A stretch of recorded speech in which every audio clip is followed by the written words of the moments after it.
नमस्कार, मी Poonam. News uncut मध्ये आपलं स्वागत. या बातमीपत्रात आपण आढावा घेणार आहोत टॉप 10 घडामोडींचा. माजी पंतप्रधान डॉक्टर मनमोहन सिंग यांचं निधन झालंय. दिल्लीतील एम्स रुग्णालयात त्यांनी वयाच्या 92व्या वर्षी अखेरचा श्वास घेतला असून डॉक्टर मनमोहन सिंग यांच्या निधनानंतर 7 दिवसांचा राष्ट्रीय दुखवटा जाहीर करण्यात आलाय. डॉक्टर मनमोहन सिंग यांच्या निधनानंतर देशातील विविध स्तरांतून शोक व्यक्त करण्यात येतोय. पुण्याच्या राजगुरुनगरमध्ये परप्रांतीय नराधमाने 2 चिमुकल्या मुलींवर अत्याचार करून त्यांची खून केल्याची घटना घडली आहे. दरम्यान भाजपच्या आमदार चित्रा वाघ म्हटल्या की एका नराधमाने 2 चिमुकल्या मुलींवर अत्याचार करून त्यांचा जीव घेतलाय. राज्याचे मुख्यमंत्री आपले देवाभाऊ राज्यातील बहिणींच्या व त्यांच्या लेकींच्या संरक्षणासाठी रात्रंदिवस काम करतायत. या नराधमांच्या फक्त मुसक्या आवळणार नाही तर त्यांना फाशीवर लटकवण्याचं काम करतील, हा विश्वास राज्यातील समस्त बहिणींना असल्याचं चित्रा वाघ म्हटल्यात.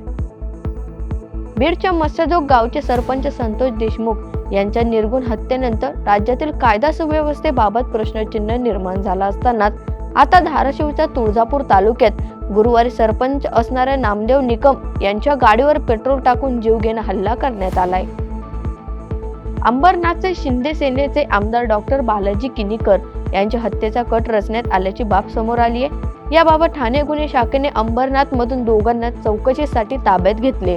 26 डिसेंबर रोजी त्यांची हत्या करण्याची सुपारी काही शूटर्सना दिली असल्याची माहिती स्वतः किनीकर यांना मिळाली होती. नवी मुंबई आंतरराष्ट्रीय विमानतळावरून विमानाच्या पहिल्या टेक ऑफची डेडलाईन हुकण्याची शक्यता निर्माण झाली आहे. विमानाच्या उड्डाणासाठी आवश्यक असलेल्या विविध पात्रता चाचणी सिडकोने यशस्वीरित्या पार केल्या असल्या तरी टर्मिनल इमारतीसह अत्यावश्यक कामे सध्या प्रगतीपथावर आहेत. ती पूर्ण करण्यासाठी आणखी 6 महिन्याचा कालावधी लागण्याची शक्यता वर्तवण्यात आली. भंडारा येथील शासकीय नर्सिंग कॉलेजमध्ये प्रशिक्षण घेणाऱ्या प्रशिक्षणार्थींना परीक्षेत पास होण्यासाठी मार्क वाढवून देण्याचं आमिष दाखवत शरीर सुखाची मागणी करणाऱ्या किरण मुरकुट या प्राचार्याला पालकांनी जाब विचारत बेदम चोप दिलाय. यावेळी पोलिसांनी वेळीच दखल घेत प्राचार्याला ताब्यात घेतलंय. नाशिक शहरातील सिडको परिसरात एक 8 वर्षाच्या मुलाला दुकानदाराकडून बेदम मारहाण करण्यात आल्याचा संतापजनक प्रकार समोर आलाय.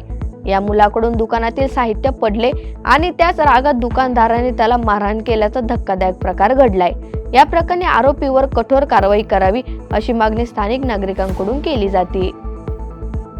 शिर्डी साई संस्थांमधील बेटर कम्युनिकेशन मुंबई या कंपनीतील डीटीपी ऑपरेटर सागर आव्हाड या युवकाने बनावट दर्शन पास तयार करून त्या पासची विक्री केल्याप्रकरणी संस्थान प्रशासनाने त्या युवकावर पोलीस ठाण्यात गुन्हा दाखल करून कारवाई करण्याची मागणी केली आहे. ही बाब संस्थान प्रशासनाच्या लक्षात आल्यानंतर सागर आव्हाड याच्यावर साई संस्थान प्रशासनाने कारवाई करत निलंबन केलंय.